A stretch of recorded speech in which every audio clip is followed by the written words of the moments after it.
All right. Hey, everyone. I am here with Laura and Sarah, and it's me, Jared.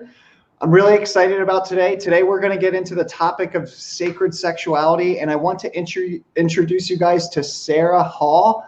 Sarah Hall is a spiritual life coach, and she's also an angel healer. Am I getting that right? Yes. Okay. Okay, just wanted to make sure I got that right. An angel healer. She also does a lot of work online. She has her own YouTube channel, which we've shared in the link right there. But we're just going to dive right into it. Sarah, thanks so much for taking time out to be here. Thank you. Thank you so much for having me. I've been so looking forward to this discussion. Me too. We've been building it up for the last week, so we got some good people waiting to see what's coming on. Yeah, there's a lot of momentum. Should we start with, because this is a conversation that Jared and I were having on the live last week, talking about the awakened feminine and the awakened masculine and any energy around that. I mean, obviously, yeah, we bring them together to create something pretty special. But the awakened woman and the awakened man, because they're awake consciously in their own way, and they have their own way of being, which is right for them. I think a lot of people, I don't know about you, but when I had my awakening, there was this sense of like wanting the guys to be like I was and wanting to meet men like me. And so I kind of realized, oh, hang on a second, they have their own thing that's so sacred. So did you want to talk a little bit about what your opinion is with like the feminine, the awakened, and the non-awakened, if you want to go in that direction as well? I love talking about masculine and feminine because I think that key to each woman or man awakening his or her own divine feminine or masculine or sexuality as it stands is to understand that we all, no matter what gender we identify as, have both masculine and feminine energies inside of all of us. And I think that it's so interesting what you say, in that it's like, like as you know, as a woman, and being on this path where I'm like awakening and everything's very exciting. I'd love to meet a guy that's kind of on the same wavelength. That I think is so interesting, and so is such a common thread that I see among a lot of women, because in this time that we live in right now, it's a great time to be a woman, right? We've got a lot of, opportunities and abilities to express ourselves in ways that are, increasingly getting stronger. Well, we've lived in a society that has had masculine dominant energy for a very long time. And this is not just to say it's because, men have been more in control. It's also because what we could define as basic masculine energy is what we value culturally more. So when we say we've all got masculine and feminine inside of us, if we look back at that as being like, yin and yang, these kinds of things, masculine energy is an energy that is very logical or structured. Essentially, it holds space. It's a container. It is in the realm of form. It sees everything in the light. So in other words, it sees things as they are. It makes sense of things. It's great at making lists and organizing and all that. Our society loves that kind of energy. It loves that kind of energy. It's lost touch a little bit, however, with feminine energy, which again, all of us have inside of us. And it's that side that sees in the dark. In other words, it can see the magic time when there are multiple layers to reality. There are things that can be seen between just the surface forms that are what they are. It's the intuitive part. It's the receptive part. It's the part that can rely on instinct and flow in the same direction as the energy of the wild or the energy of nature. We've taken a lot of time to kind of tame ourselves not to do that, and the ways that we have created our societies, but I think it's still very healthy and so necessary when we talk about the awakening of the feminine on a collective scale, for us to say, yes, we as a whole, as a human global tribe, kind of need that.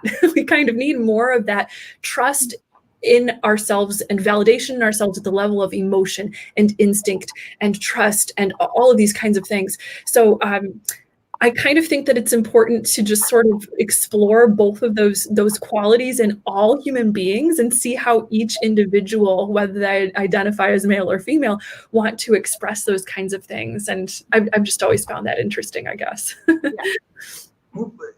Sarah, I loved what you said about humanity kind of being at this point where they need to switch away from just like our culture's always valued the more masculine energy. But I love the point that you make there, because what I'm starting to see, not just in my life, but now in my family's lives and the men around me, it's almost like there's a lot more individuals who are falling into their feminine energy and are learning how to access that. And because obviously our planet, we're like, there's the whole I guess healing narrative of we're tearing the planet apart with masculine energy. We're trying to dominate industries, businesses are expanding, and corporate, all this other stuff. But I know that none of that would actually happen if collectively as a species, humanity was balanced in their masculine energy and in their feminine energy. It just wouldn't show up. Have you seen a shift, at least in your work and from the way that you experience the world, where individuals are falling more into this energy? Totally. Oh my gosh, I love everything that you said. Yes, yes, yes. The cool thing about that is, I loved how you said, I'm observing that there are men who are, embracing more of their feminine energy, that kind of thing. And it's true, because I think that our culture is giving men permission a little bit more to have feelings. Like, you're allowed to be human, you're allowed to cry, you have feelings, you're allowed to get in touch with this side of you that is strong. And that actually makes you more available to have very deep and meaningful relationships in your life with women, with whomever. So that's absolutely, I think, a thing that's happening more and more. And I also totally agree that, as we do get in contact with having a balance between both masculine and feminine energies as individuals, and then also as a culture, it makes it so that we have a perspective where we simply don't do so much of that taking advantage of nature and all of that stuff. Because let's say, okay, again, the feminine side, if that's the side of us that's connected to our instincts, right? It kind of surrenders to the forces of nature and flows in the same direction of it. It's not afraid to tap into the collective side of our consciousness. Whereas our masculine side, which we all need, it's valid, it's valuable, I love our masculine side, is more of like the individual ego. The feminine thinks with the tribe. So our feminine side is the side that says, well, I can't just go for these short-term profits that screw me over for long-term sustainability and health and well-being, because if I'm hurting another person, then in a way, that's hurting me too, because we're collective. If I'm hurting the earth, that's hurting me too. So when we have an integrated, I think, spiritual psychology, I guess, of both sides of the masculine and feminine, you're totally right. It does help us to live more wholly, I think. Absolutely. And I love what you say about if you hurt, because it's true, we're all one energy, right? We're all droplets of water in the same ocean. So if I am cruel to you, I'm cruel to myself. And it's funny, and you've probably seen this around you. I was walking past someone's home the other day, and they were arguing, and when you look at it from that feminine energy, it's like, wow, you're literally yelling at yourselves. Yes. You're calling yourself names. You're being so cruel. And then you step away and you wonder why life is so tough. And it's because you're just putting out all this energy. Because you see it, it's like, well, you're putting it out and it's just coming right back. And then all the aggression, all the anger is just coming right back in full cycle. So how did you discover this? Like, were you like some people where you were born with all these sort of gifts and you're trying to find your way in the world? Or did you have suddenly this sort of knowing or this awakening where you looked around and suddenly thought, hang on a minute, everything's not quite as we see it? Yes. Well, I'm one of those that has always had a lot of intuitive sensitivity throughout my life. And it wasn't until, like my very early adulthood years that I was able to call it that and understand that that's, what it was functioning in my life. But once I did have, sort of a language to put around it, I was able to do more to support that kind of intuitive thinking. And that really helped me with, kind of having a little bit more of a perspective on some of the things like we're talking about and observe things like this, because I started to create an intentional spiritual practice, which I think for anyone, and I think we actually are all intuitive. I think that just some of us have more of a sensitive leaning to it. Others maybe have it in a different way, but we can all tap into it. Every single one of us can open that up. I don't feel special. I try not to say that I am, for I guess seeing things the way that I do. But for me, it was creating a spiritual practice around my intuitive experiences that I had been having repeatedly that allowed me to begin to start to see all of my life, whether I was in meditation and, working on myself spiritually, or whether I was just out in my regular everyday life, that there is a connectedness to all of us. That is the unmistakable truth. When anyone who's got a lot of intuitive sensitivity is looking at the world, it's like, wow, everything is connected. I feel sensitive and I'm picking up intuitive, things from other people because we are one in the same. And you're absolutely right that it's like with relationships, when you mentioned you see people arguing and it's like you're calling yourselves names. I always tell people that like with our relationships, and this totally applies to sacred sexuality too, we attract exactly perfectly what we kind of need. We attract little like fragments of mirror that inside ourselves more. So we might not always attract exactly what we think we want at some level, but we always seem to attract whatever it is that can kind of catalyze us, it seems like, spiritually the most. Sarah, I'm really excited to go into this next point with you because, we all do very similar work. And one of the most, I guess, I don't want to say aggravating, but I think that is the right word for it maybe, is when you are connecting with a person, either in a call, a client connection, and you see their mirror play out through you. Yes. You have this experience? Oh, yes. I think that is just the stuff of human life. Yes. It seems to be a thing that is it's universal no matter where you are. And I think that, especially when you do this kind of work, I always tell people too, especially if I'm coaching them to go into this kind of work, hey, this is everything that you're teaching about is stuff that you're also learning at the same time. You are for your whole life going to be simultaneously a student and a teacher of these kinds of things. So you're going to attract opportunities where, the mirror is a two-way street and you're experiencing some insights and things that will help you to learn too at the same time. So absolutely. I think I like to tell people too, and I think this is true, that relationships are like, no matter what kind they are, like the ground zero of where some of the most spiritually transformational work happens because of that ability to see into the self through having to connect and collaborate and put ourselves together and make ourselves work. It's the strongest place for that transformation is relationships, I think. Yeah, totally.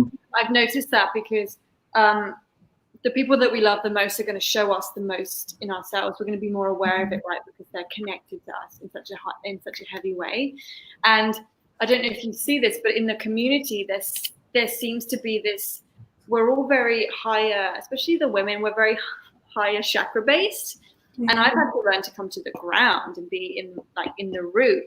But with relationships and connections, when we start wanting to put ourselves out there to have a relationship, and even when we talk about like sexuality and tantra and things, it's very important to embody all of the energies, right? Because it's like we can be the most awakened person sat in meditation on the beach, but how awakened are you when you have a person right in front of you all the time, every day? That's when you're really going to learn about yourself, right? Because everyone can, like, I live on my own. Everyone can be calm and living on their own. Everything's easy. But if I lived with someone, or if I was, if I have a relationship with me right there all the time, that's when you're going to know more about yourself. Because it's like, well, that's how I handled that situation. That triggered me. That's what I'm doing right now. And so there's this sort of, some people in the collective believe that life is about being individual. And Jared and I talked about this last week, where it's like, I have to do everything on my own. I have to heal everything on my own. I'm independent. I don't need anyone to make me happy. but it's like this trap, and they maybe don't realize yet that actually having people around you is where you're going to learn the most, because it's right in front of your eyes. You see it, you taste it, and it's right there. So with relationships, especially romantic ones, they are literally going to show you the most, right, about who you are. Yes.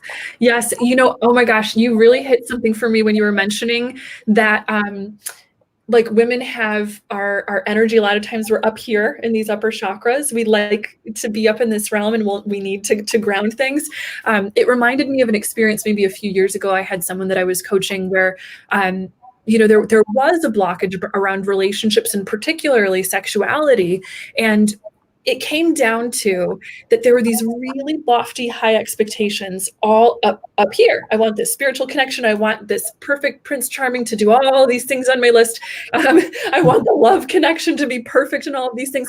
But then it became such a thing where the expectations were so high that it was almost as if fear was sort of tinging the way that she was seeing, you know, what she was trying to manifest. It was like perfectionism does that. Sometimes fear is the man behind the mask of perfectionism, I think. And there was this fear of letting the energy of what she really wanted to manifest come from up here. I want this spiritual connection, this intellectual connection. I want this heart connection to go down into the body, and then also down into the practical, real, physical world, you know, where there is relating and connecting and meeting and grounding, you know, the relationship. Because a relationship, no matter how magical and divine and beautiful and in love you feel, still you have to come down to the everyday stuff where you are sharing a life together, and there are unglamorous moments where you argue about doing the dishes, or you know, whatever else might happen if you've got a partner.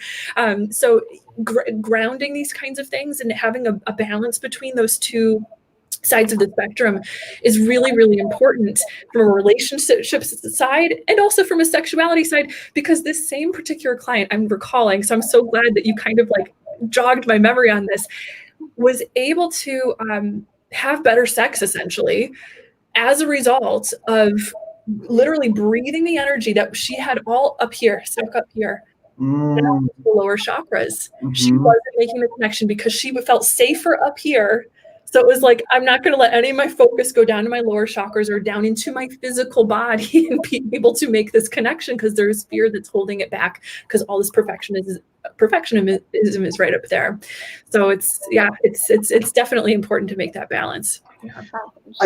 I love the idea of having it up here, but then the reality of it being down in the lower chakras is something completely different. I was just talking to a client earlier today, and it finally occurred to me that she was in love with the idea of a particular relationship, but the reality of it as it was playing out in her life was very different.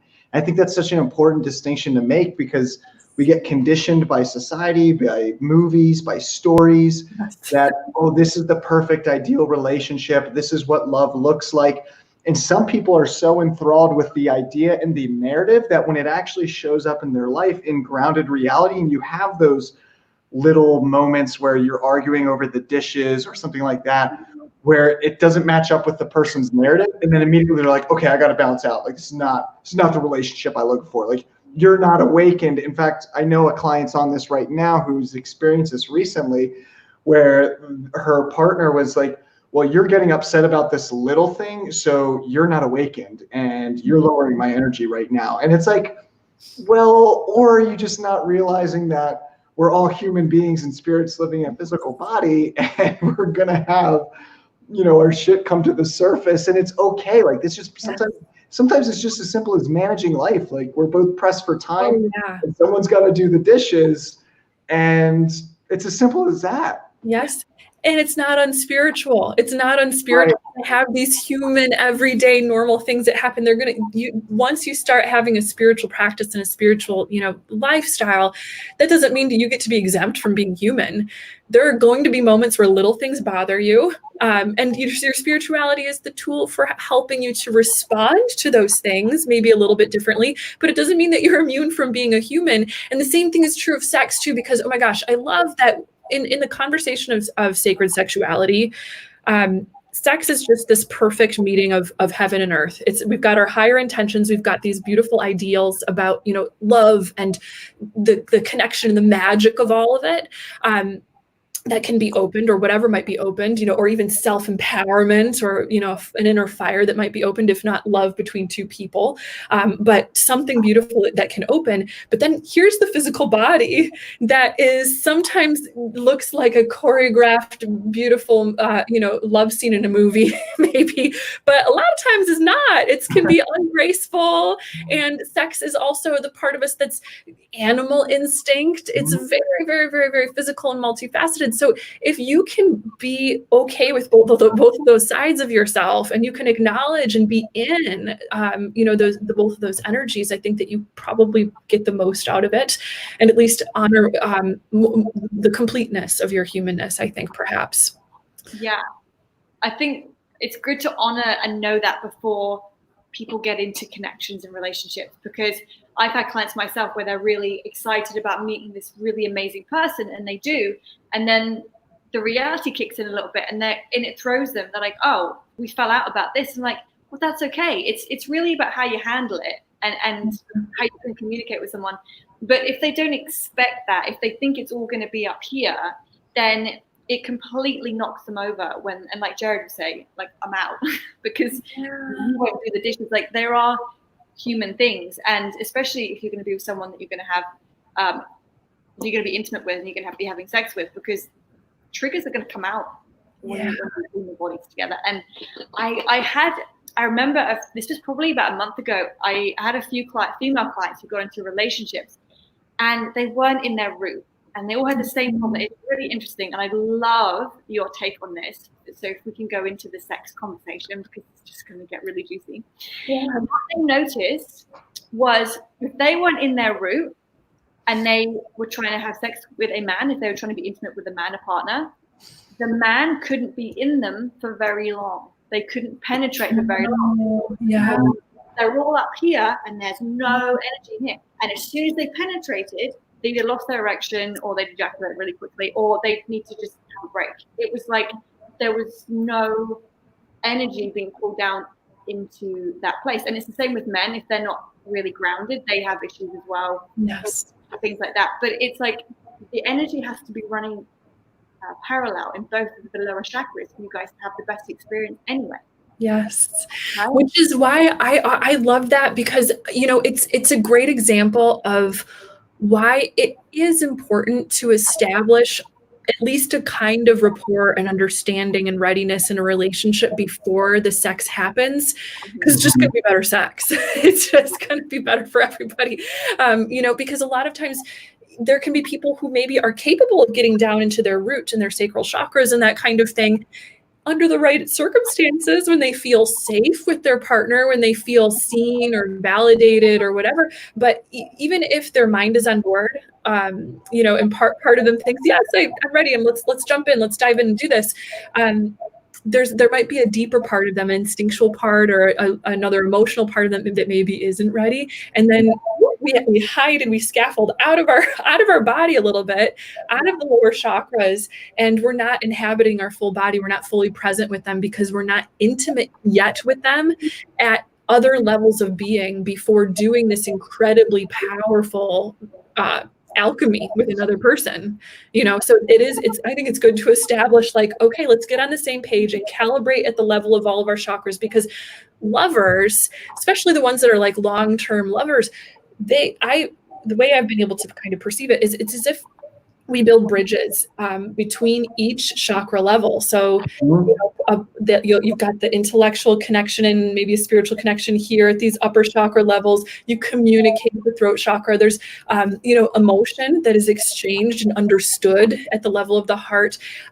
We go down into the lower chakras and we create these bridges that cross there at each level down the way. So taking a little bit of time to know the person, I think is just kind of key. Sex itself also is a language and also is a way of getting to know someone, but it's just something that for many individuals, maybe not all, but for many of us, it takes a bit of preparation and at least knowing ourselves very strongly, knowing what we expect out of it, what we don't expect, what we want, what we don't want, what we're comfortable with, what we're not comfortable with. And sometimes expectations are not our friends. I've just kind of noticed that with things that all three of us have kind of mentioned today so far, where it's like the expectation is the thing that gets in the way, because that's what we attract is not always the thing that we expect. The airy fairy roses and cupcakes, perfect, blah, blah, blah, whatever spiritual partnership. We attract what we need, what we really need. So trust, humble the ego and trust what it is you attracted. Even if it's the person that doesn't clean up after themselves, or they make annoying, kind of comments or whatever. It's probably exactly what you're supposed to be working with and facing in that moment. Yep. I love the point that you made about having those different levels of intimacy at the chakra level. I think when we look at society, we've been conditioned to establish a sexual connection as quickly as possible. And where I've seen most relationships, even in my own life, up until probably within the last 4 years especially, is there's a sexual connection for most. And this is how we're conditioned, at least by movies, by things like this. There's usually a sexual connection, and then that connection moves up to the heart, and then a heart connection is established, and then it moves up to the mental, the thought, or the third eye, and then people start getting in fights, and then they break up. And it's like, well, what if we worked from a reverse way? What if we worked from the mind at the thought level, created intimacy mentally, and then communicated more, then created emotional intimacy, and then consummated it at the sexual level, and working a different track or a different pattern. I think it's all about too. I love how you just said too, because there are a lot of people that approach it from the lowest chakra level up.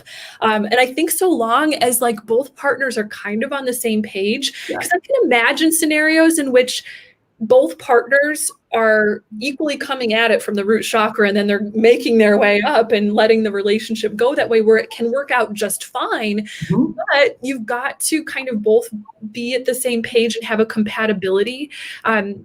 I'm a musician, so sometimes I think of the chakras in terms of like a scale of tones. So if you are both at a tone where you've got a harmonious matching, it's like I'm approaching this from my root chakra and you're approaching this from your root chakra, or other vice versa, crown chakra, or something in between where there's a harmony that makes sense. Then great. You're going to likely match and probably make something compatible, because both partners are valuing the same things. And values and morals aren't always the same things. I mean, morals are kind of like ideals that people don't always live up to sometimes, but a value, it can be what you're actively valuing. So if you're actively both on the exact same page, valuing, yes, now is the time to have sex. Maybe it's the first night we've even met each other kind of thing, but we're both completely on the same page. We're both open in this way. There's not one partner who's approaching it from the standpoint that says, I'm up here in my upper chakras, I'm looking for my soulmate, I'm looking for destiny. And the other person says, I'm just looking for a good fuck. Then of course they're going to be completely on different pages, and it's not going to maybe work so well. But if you can tune with another person, if you can match with another person at a level that's compatible, I think that you could probably build a connection from that. Yeah. You can go, Laura. What I was going to say was, like, with what you were saying about attracting, like you're up here and you want this, and they're down there wanting that. What would you say to people who, I get a lot of clients that attract the same thing over and over again. And I always say, what is it? Like, they're trying to show you something in yourself. Are you looking at it? And if you're not, or if you're healing it on an energetic level, but you're not taking any action, we talked about this last week, you're not taking any action to say, oh, I see you.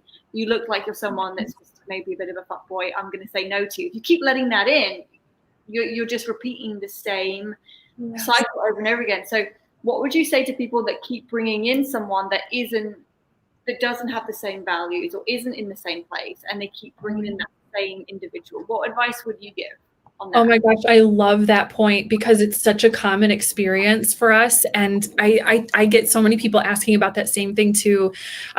I first of all like to comment that the perspective that I've been able to glean from people that repeatedly attract the same pattern is that these are karmic relationships.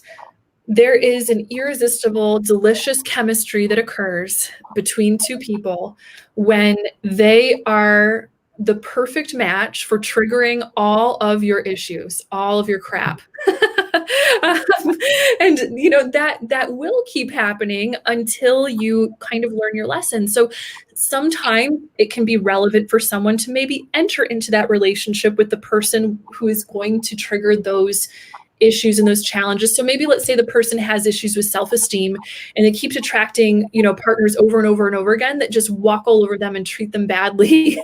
And, a lot of times I've also noticed that you're attracted to that type because someone treated you that way at some point in your life, to cause you to just have this invisible force field around you that just seems to be a magnet for that same kind of energy. So here's the person in our example with the low self-esteem.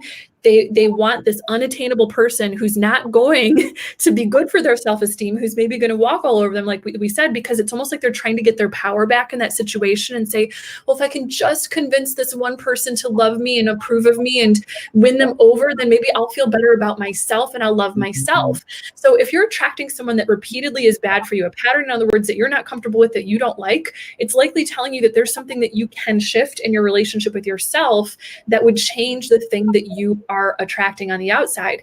Now, if you have done the work, maybe you broke up with the negative partner that was walking all over you and not good for your self-esteem, good, but you then attracted the next guy, and I've seen this so many times with people, who's the same way with you, the next partner is the same way with you, and it's, again, that is when you have this magical opportunity to practice self-love, to put it into practice by saying no to that person, by saying, even though there is a part of me that is just so attracted and so curious and so interested in this person who's falling under the same category as all these other, not so great relationships in the past, I am going to say no. I'm going to step back and push the value of I love myself and I value health and well-being above this knee-jerk feeling of attraction that I have.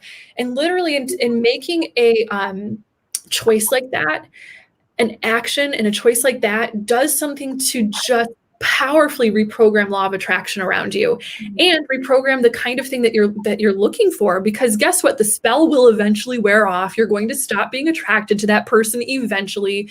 If it comes from this karmic, egoic, whatever, it's not real love. You're not missing out on your soulmate of a lifetime kind of thing. You're going to get over it. And it's going to help you to shift your perspective. You're going to have a different view of things, and that actively working on shifting your priorities and your values, it's going to change what you're starting to be attracted to, because it's going to start having you launch just sort of desires or curiosities of what would it be like to be with a partner who's not that way, or who is something that maybe matches this value that I'm now working really hard to put up as my number one top thing. So yeah, I think that's important. Sarah, I love that. That was so exciting to hear, and I had like a gazillion questions pop up into my mind. But I think one of the most important, maybe most important, one of the things that I remember thinking about years ago when I was trying to move on from a different type of attraction of a person, how do you switch?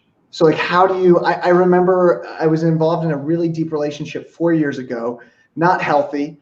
And I remember after I broke up with her, it was about maybe 6 months to a year later, and I was still attracting that same character type. And I had to actually say, like, nope, I'm not going after her. And then it wasn't until about 1.5 to 2 years after that relationship that I could see I had a whole new template for a different type of woman coming into my life. So how, in your experience and your understanding, how do you get that new template to come in? Yes.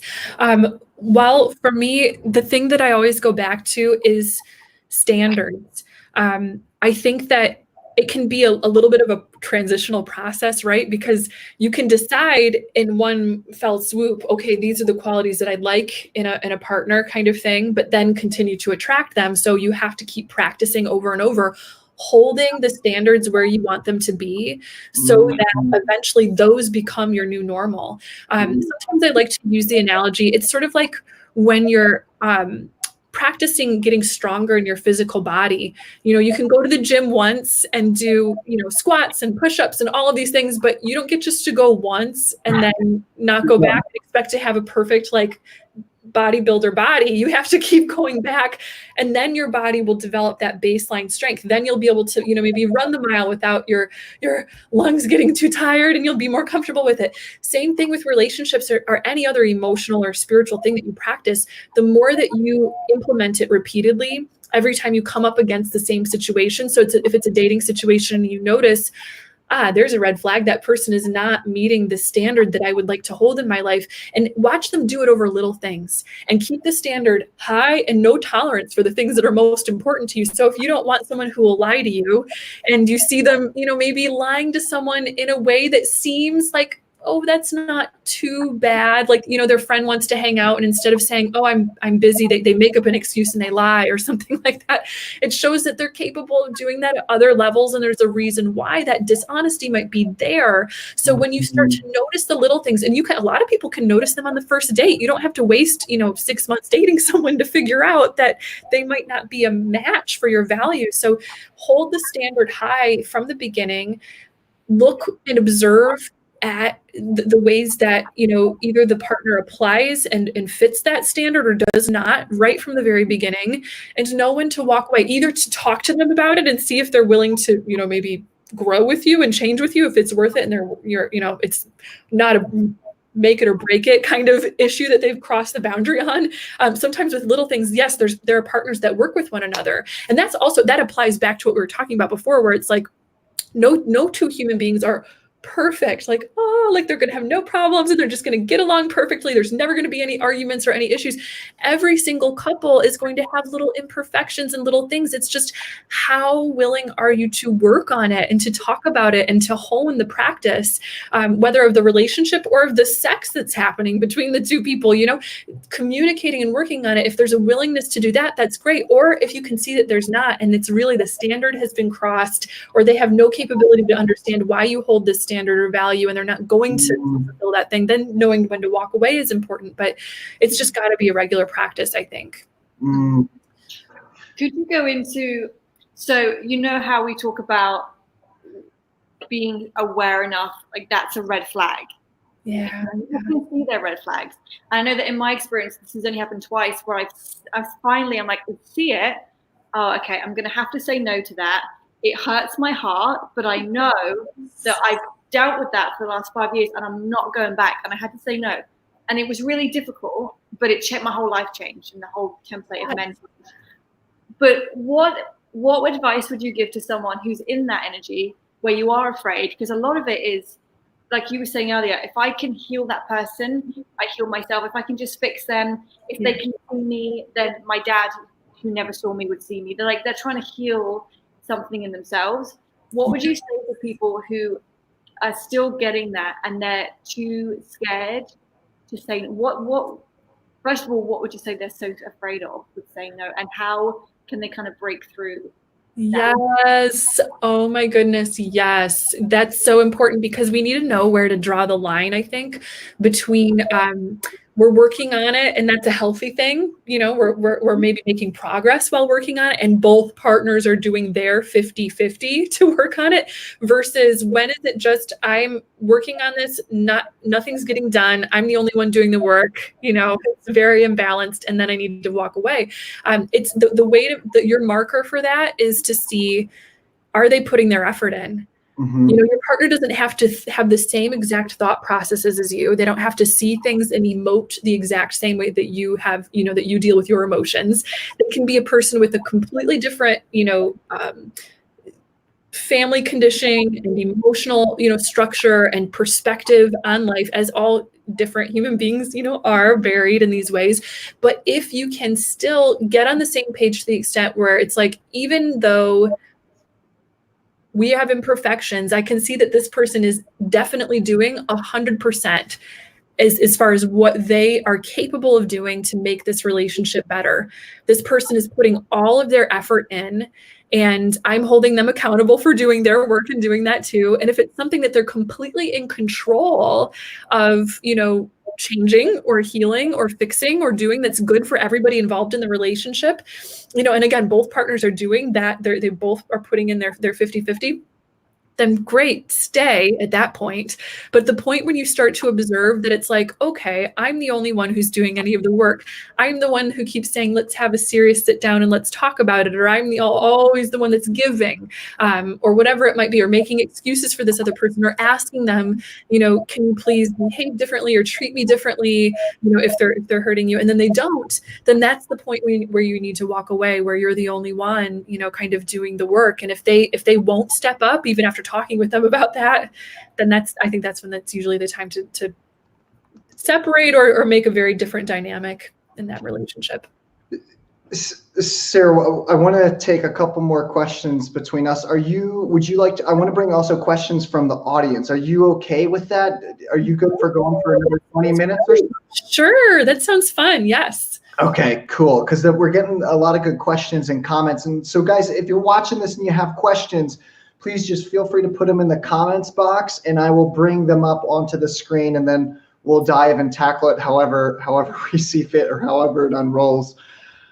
I'm really interested in the standards that you were talking about earlier, because I've noticed that, and there's been a couple of comments and questions around this, that you can have a certain standard for something, and that standard creates the energetic boundary almost. And you can fall on your standards or you can hold them up really tightly. What do you think for you, Sarah, is the middle ground? Because sometimes when you have standards, like I've had standards for things and like really, really high. And then I kind of noticed I was being somewhat of an asshole in certain areas.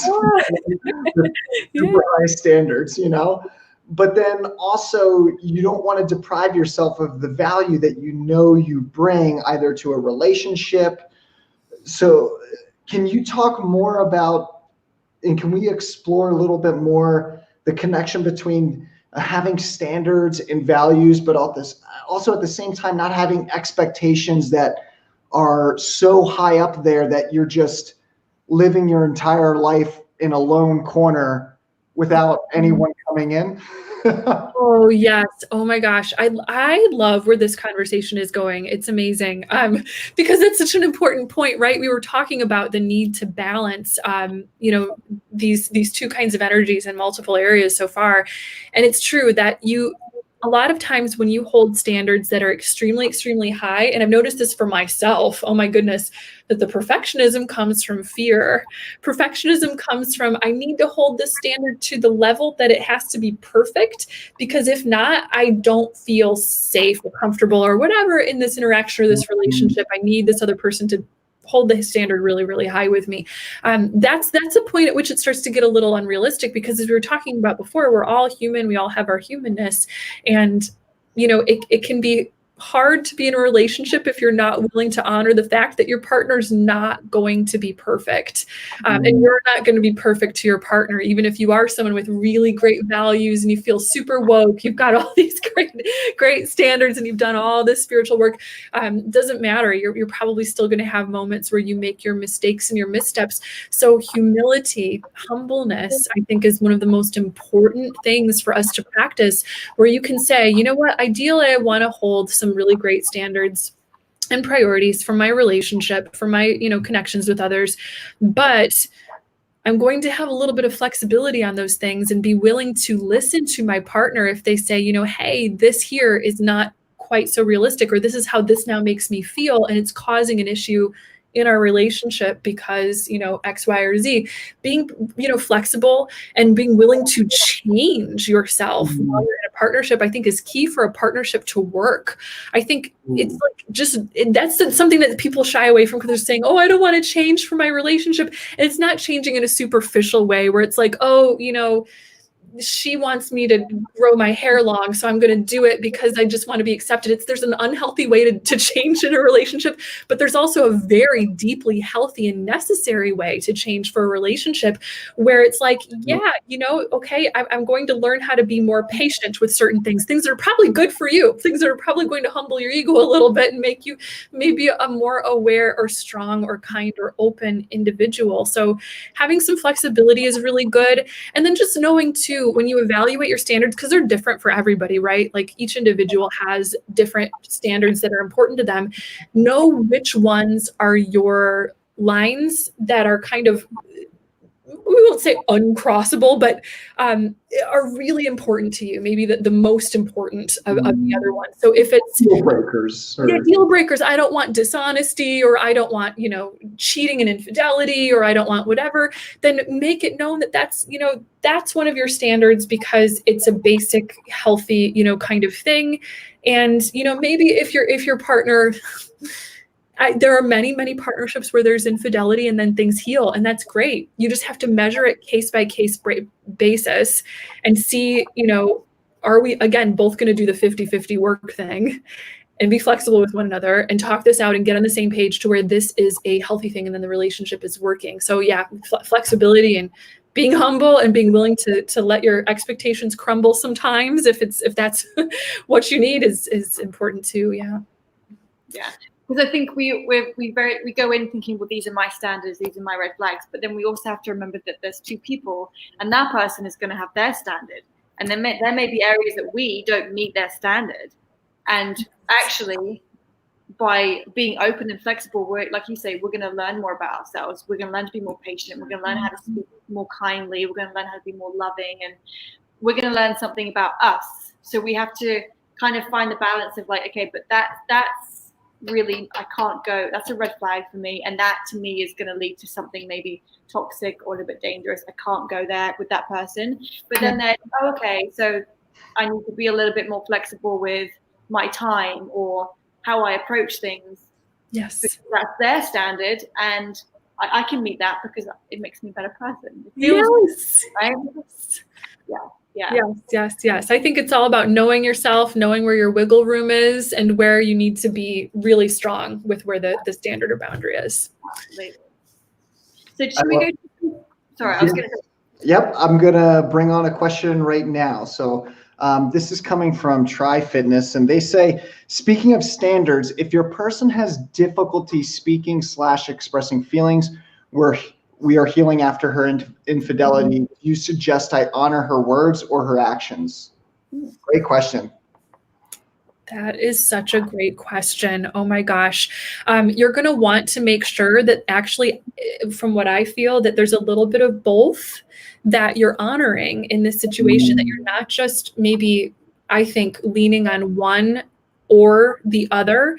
I know that there are a lot of people in this world that have a lot of difficulty putting their feelings into words.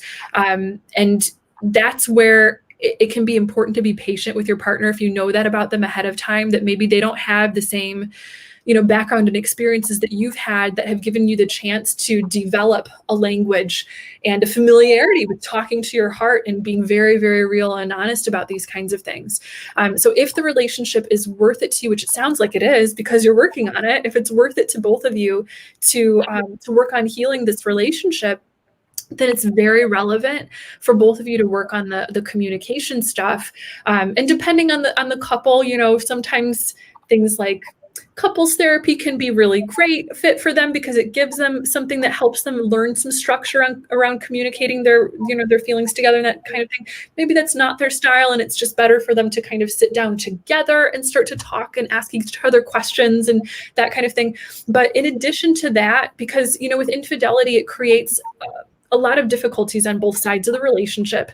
For the person that was cheated on, we'll say it can create issues with trust. So it's important for that person sometimes to have a little bit of extra communication where they get to know their partner more so that they can start to rebuild bridges of trust. And for the partner who did the cheating, to get to know themselves better. Because honestly, a lot of the times cheating occurs, there's no judgment here on that at all, when there is some kind of emotional thing that you're looking to fulfill. It's not just about, oh, well, I had a physical attraction and then blah, it just happened. There's usually something more happening at the level of the psyche and the emotion. So having conversations is really, really great for both sides of the relationship to get to know each other better and to help to establish better bridges of communication.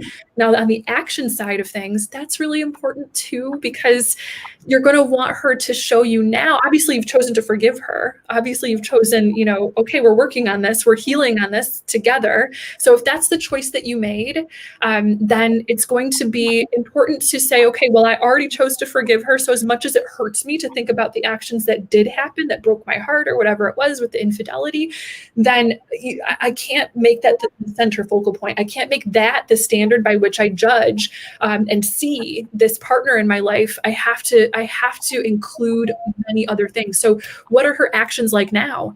Is she showing you in other ways that she can be trustworthy and a support for you and there for you? If she did something to break trust, is she owning responsibility and doing things to fix it? If you went into somebody's house and broke something, you probably offer to either fix it or replace it, So is she doing that with you? So actions and communication, I think, are both equally important.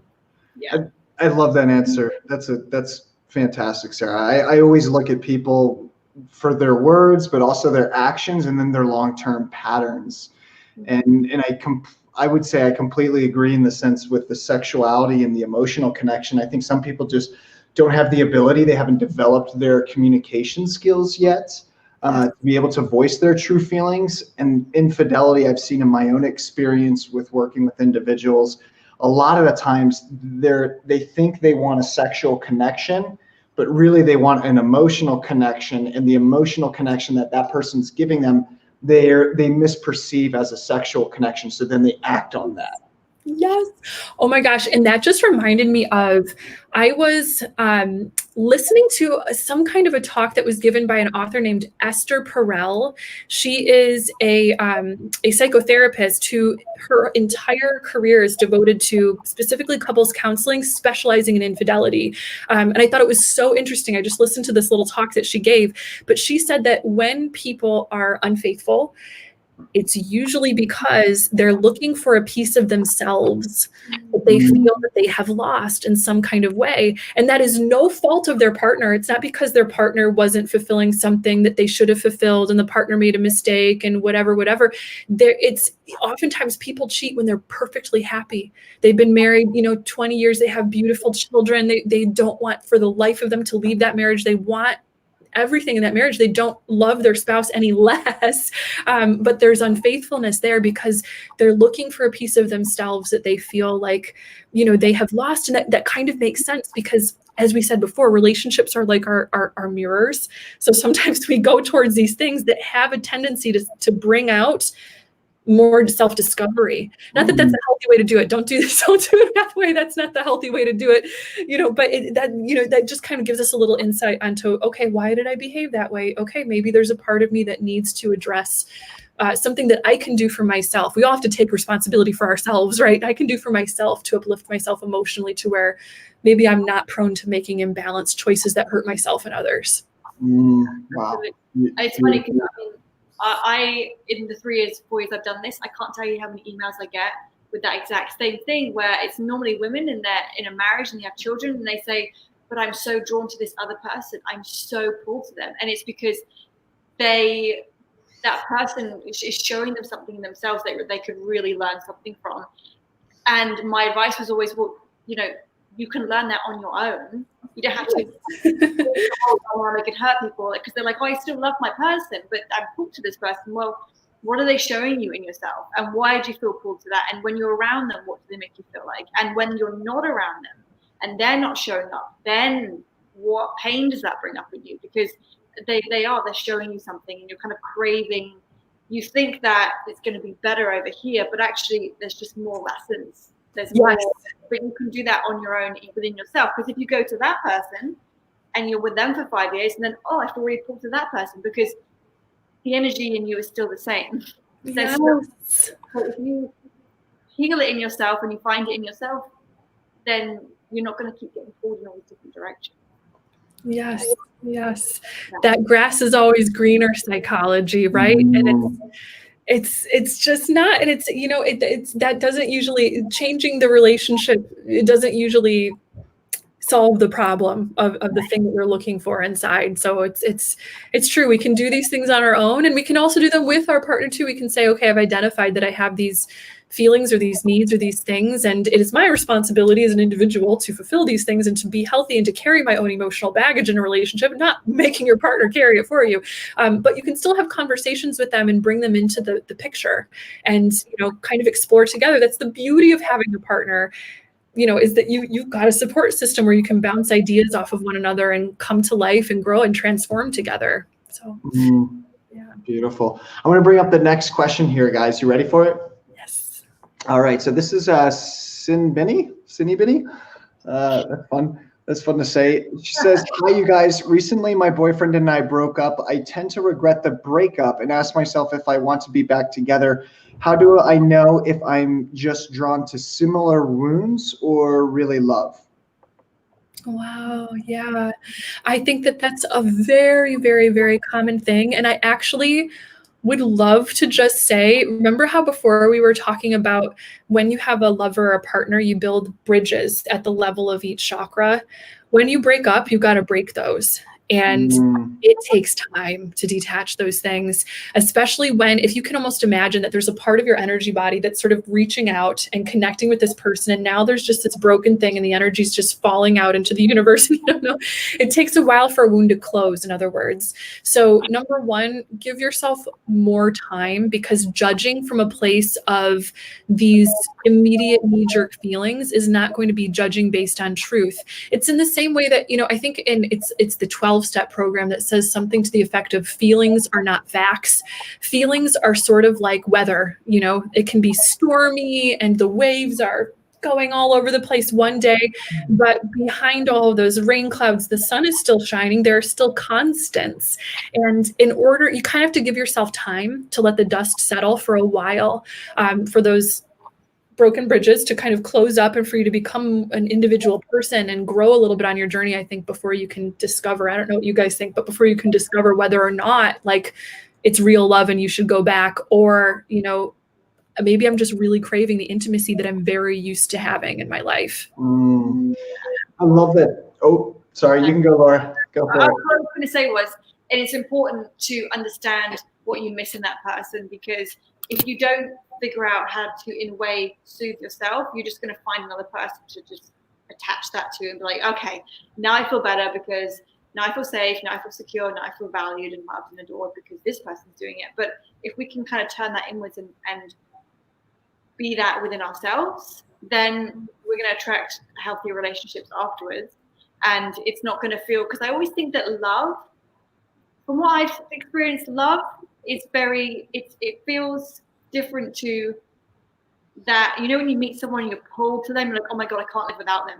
That to me is a red flag instantly. Like if you get pulled to someone and you're like, oh, I can't live without them, that is like a wound. That's a wound. But if you meet someone and you think, this is just nice, there's something here, I want to explore this, that's a whole different energy.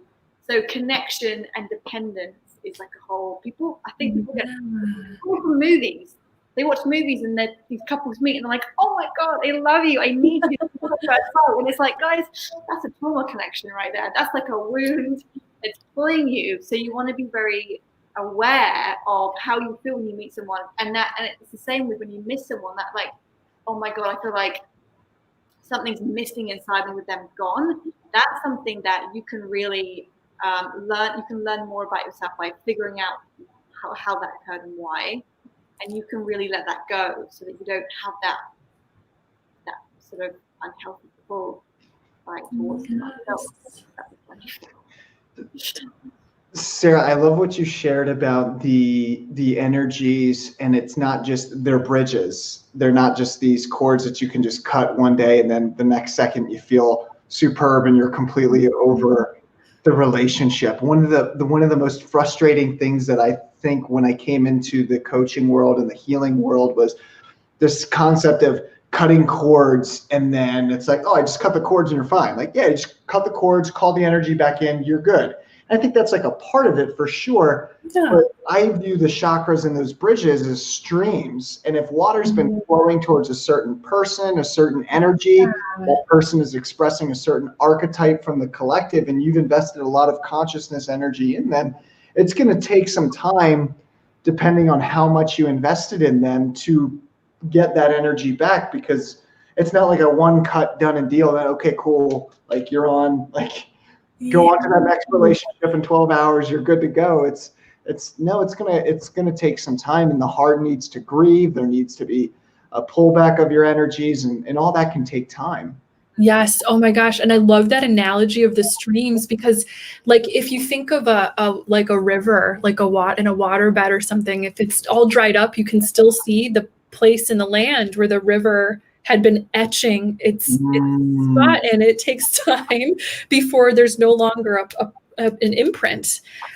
So I think kind of like, okay, yes, you've cleared the corridor, you've made a different choice, you've stepped back from the relationship, but now like there's an imprint there, and it takes time to fill it in or to reroute the energy to flow in a very different direction. It takes conscious work, and sometimes, yes, totally, as both of you have said, we need that independent space before we can identify how to do that. So I think that's helpful.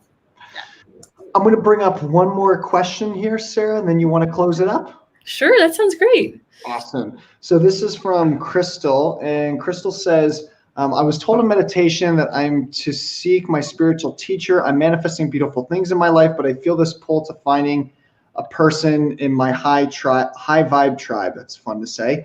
A relationship later. Any advice? So I think the question is, it sounds like she's asking to find the right type of mentor, but also the tribe as well, community and people she can look up to. That's how I read it. I'm not sure if you guys read it that way. Yeah, that's kind of what it sounded like to me too. Yeah. Well, that's an important one. I get a fair amount of questions that are like that. And I think definitely, Crystal, if you're getting guidance and meditation, intuitive feelings, regularly that say, I want to find, a mentor, I want to find a spiritual teacher, just taking a few action steps towards doing that. And usually heaven, the universe, whatever you want to call it, will take 1,000 steps towards you.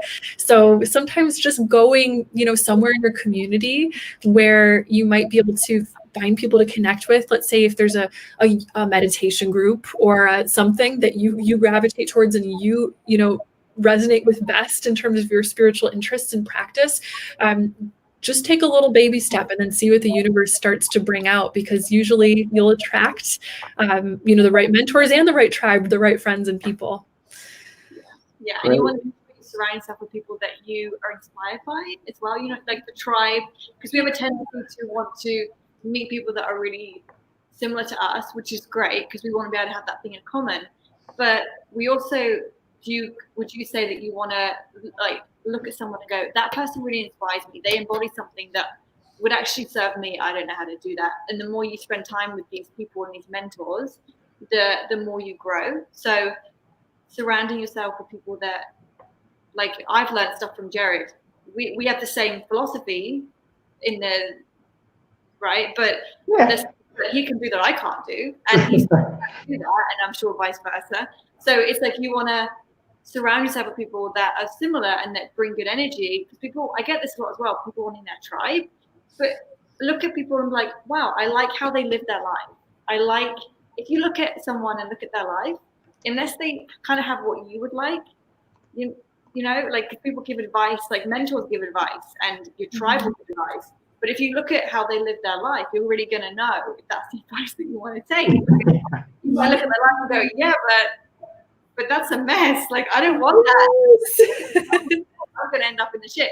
So it's like, I think it's so important, especially for women as well. I'm sure it's the same for men, but I'm sure you have people around you that you just think, I honor these people so much, and our energy is women so much. It's so powerful when we're together. And we just want to look for people that inspire us, because we become who we spend time with. Yes, that's totally true. I love that. Yeah. I always look, whenever I'm looking at mentors or people to be around, I always look at their being and their doing. Is the doing that they're doing in the world what I want to be doing? And are the being and who they're being as they do it, is that who I want to be as well? And that's pretty much my standard is, what are they doing and what are they being as they do it? And do I align to both of those? Yeah. I think that's perfect. That's like that old adage of, well, it doesn't necessarily have to be smarter, but there's like this old saying that's like, surround yourself with people that are smarter than you. Be not the smartest person in the room, and you'll be in the right company, because it will help you kind of entrain up to that kind of level. But it's true. It's just what inspires you. Be around the energies that you want to be in. Sarah, this is my last question here, and then we'll go. You're going down in a plane, or you're about to die in 10 minutes. What's the last thing that you want to say in the last message that you want to deliver to humanity and everyone? That is such a good question. Oh my goodness. Okay, so the first thing that comes to mind that's so funny. This sounds morbid, but it's not morbid at all. Sometimes I think about death, because I get asked questions about it, quite a bit. And I think we all contemplate death. And I kind of understand it as a thing that is really safe.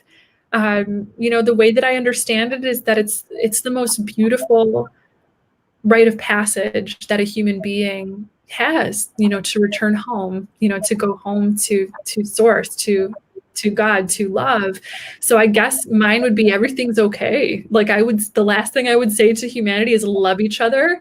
Everything is perfectly fine. Do not fear. Fear not. Focus on love. All is well. You're safe. Everything's perfect. Wow, I love it. That's such a beautiful message. That's a perfect ending point. I think just knowing that that's always there, and that's always on the other side, and it's not really the other side, it's actually directly connected to us. I love it. That's beautiful. Sarah, thanks so much for coming on. We really appreciate your energy. I know everyone watching really appreciates you coming on. I've shared your link right there below. So everyone who's watching this, if you want to subscribe to Sarah's channel, or you want more information about her, just go to that first link in the description box here. And also, Laura and I are going to continue on with the Sacred Sexuality web series. Our next interview is going to be March 4th. We're also going to be doing a live around Tantra, so be looking out for that. If you guys haven't registered, that's also in the YouTube description box right below where Sarah's link to her channel is. Sarah, thank you so much for coming on. It's really been an honor and a pleasure. Oh my gosh, I could talk to you guys for hours. You're the best. Thank you so much for having me. Thanks for coming on. We feel very similar. We'll talk to you. Thank you so much. Thanks for joining, everyone. Thanks, guys. Thank you.